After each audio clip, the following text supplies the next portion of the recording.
Dan pemirsa, kita akan bergabung dengan jurnalis TV One, ada Alvin di Aceh Tamiang untuk mengetahui bagaimana situasi terkini di sana. Alvin, bagaimana situasi terkini di sana?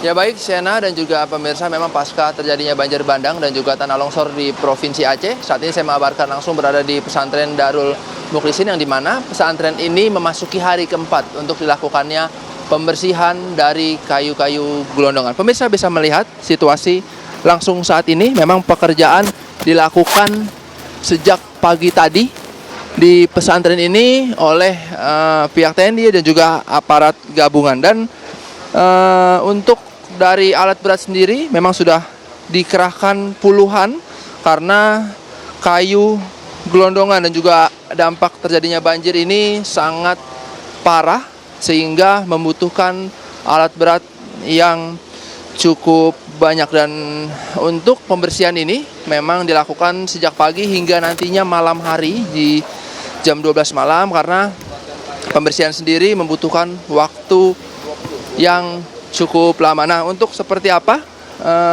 update kondisi terkini, kita langsung bertanya kepada Pak Dimar Bahtera. Halo Pak, selamat pagi Pak. Oh, pagi Mas Irfan ya. Pak, bisa jelaskan nih Pak, untuk proses pembersihannya bagaimana sekarang saat ini Pak? Oke, baik, terima kasih. Jadi proses pembersihan di Pondok Pesantren Darul Mukhlisin ini hari ke-45 lah ya, kelima. Jadi saat ini pertama yang dilakukan adalah pembersihan masjid. Jadi masjid kemarin sudah dilakukan oleh dari TNI, kemudian ada rekan-rekan polisi dan relawan, udah bersih semua, udah 95% fix sudah bersih di sebelah sana. Nah, sekarang tinggal membersihkan tahapan kayu dan sampahnya. Nah, kayu dan sampah ini kita all out, kita sudah didukung oleh alat berat dari BPJN, kemudian dari seluruh stakeholder semua udah terlibat semua, Kementerian Kehutanan semua. Ini ada dikerahkan kurang lebih sampai dengan 30 alat, 20 eksavator, 20 doser. Dan ini semuanya dikerjakan, dibuka jalan dulu, diestafet, dikeringkan sungainya, nanti kayu dipisahkan jadi dua. Satu kayu yang bisa dimanfaatkan ditarik keluar, nanti akan diolah dan dimanfaatkan untuk masyarakat. Nanti itu kewenangan dari pemerintah daerah dan dinas sosial. Kemudian kayu yang yang sampah yang kecil itu nanti ada dua opsi. Jika memungkinkan kita tanam di bagian ujung, tetapi ternyata setelah kita lihat dinamikanya masih berair, kemungkinan tidak bisa. Jadi nanti kita tumpuk di sebelah ujung sana untuk menjadi barier, menjadi pelindung ketika nanti mungkin ada sampah ataupun air yang datang di gelombang berikutnya, di tahun depan mungkin ya, tapi minimal jadi tanggul lah begitu. Kurang lebih seperti itu.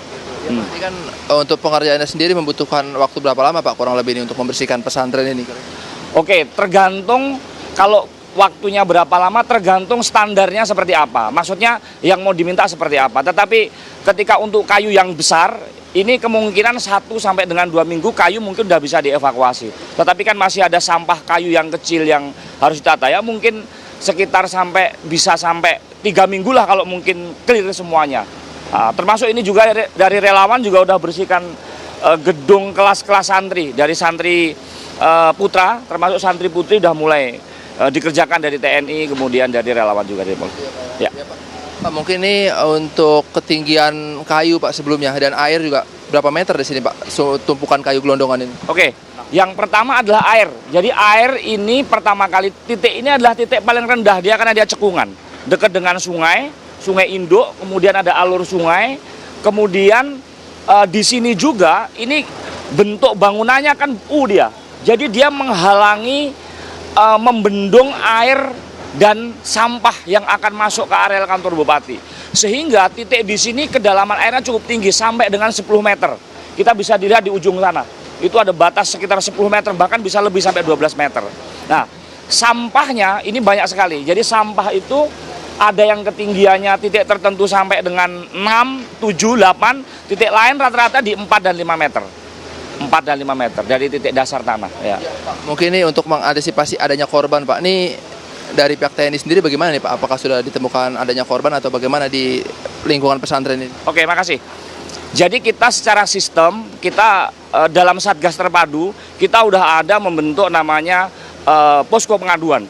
Jadi posko pengaduan itu mendata secara sistem dari seluruh desa berapa dia masyarakatnya yang hilang, dan itu dilaporkan.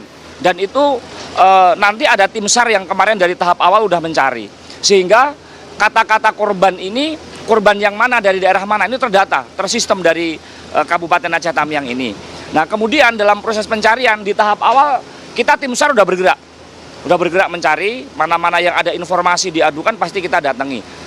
Apakah masih ada yang tersisa? Kemungkinan juga masih ada, karena kita tidak tahu, mungkin ada orang kerja di luar KTP ataupun warga yang terdata oleh dato atau kepala desa, mungkin bisa ada. Tetapi yang jelas kita butuh report dan laporan dari masyarakat di pengaduan, dan nanti kita ada tim dari kepolisian, ada apakah 9 atau tim forensik yang dia akan melacak menggunakan anjing pelacak dan lain sebagainya. Kita kolaborasi. Termasuk kita juga ketika ada informasi masyarakat, TNI juga kita siap untuk mencari, menjejak dan lain semuanya. Pak, mungkin yang terakhir Pak, yang sudah ditemukan saat pembersihan kayu mungkin apa-apa aja Pak? Apakah ada hewan kurban atau hewan ternak atau apa? Nah, oke. Kalau di sini yang pada saat dari pertama saya masuk di sini sampai dengan sekarang hewan ternak ada. Yang hewan ternak ada mungkin sekitar 3-4 ekor di sekitar tumpukan areal sini, ada di ujung sebelah sana, kemudian di masjid, kemudian di sini ada juga sekitar hewan ternak. Kemudian di sini kelihatan kayu gelondong, tetapi sebetulnya ini adalah sampah tercampur dengan sampah dari perkampungan dan kecamatan di atas, sehingga ya ada gedebok pisang, ada bangunan pintu, ada lain semuanya kelihatan identik sama karena semua kena lumpur. Jadi sampah lah yang paling banyak, nggak ada ketemu korban dan sebagainya. Terima kasih banyak Bapak untuk informasinya. Ya baik, Siana dan juga pemirsa, itulah memang situasi saat ini di pesantren Darul Mukhlisin yang memang sedang dilakukan pembersihan memasuki hari ketiga, dan nantinya memang dari pihak TNI dan juga tim terkait terus melakukan proses pembersihan agar nantinya dari lingkungan pesantren sendiri bisa bersih kembali dan mungkin bisa dapat digunakan kembali untuk pesantren ini. Sementara Siana kembali ke studio.